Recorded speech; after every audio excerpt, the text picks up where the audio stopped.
রাতের 3 ভাগের 2 ভাগ পার হলে আল্লাহ তাআলা সপ্তম আকাশ থেকে প্রথম আকাশে নেমে আসেন। নেমে এসে বলেন, মায়া ধনী ফাস্তাজিবা লাহু, কে আমাকে ডাকে আমি তার ডাকে সাড়া দিব, বললে আমি শুনবো। মায়া শুননি ফাতিয়াহু, কে কি চাই, যে যা চায় আমি তাকে তাই দিয়ে দিব। আলা কুল্লি শাইইন কাদির, তিনি সর্বশক্তিমান, সবকিছু করতে পারে। কে গাড়ি বাড়ি চায়, কে জমি জায়গা চায়, কে ছেলে মেয়ে চায়, কে বিপদ থেকে বাঁচতে চায়, যে যা চায় আমি তাকে সেটাই করে দিব। মায়াস্তাগফিরনি ফাগফির লাহু, কে আমার কাছে ক্ষমা ভিক্ষা চাই আমি তাকে ক্ষমা করে দিব।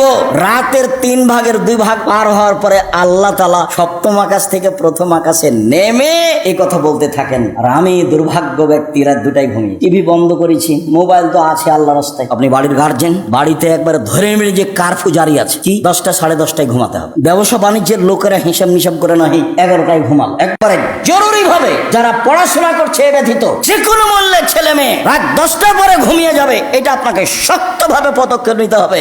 একরাহুল কালামা বাদালে সাহে, এশার সালাতের পরে আল্লাহর নবী কথা বলা ঘৃণা করতেন। একরাহুল নাওমা কাবলার এশায়ে, এশার সালাতের পূর্বে আল্লাহ রাসূল ঘুমিয়ে যাওয়া ঘৃণা করতেন। এশার সালাতের পূর্বে ঘুমিয়ে যাওয়া ঘৃণা করতেন। এশার সালাতের পরে কথা বলা ঘৃণা করতেন।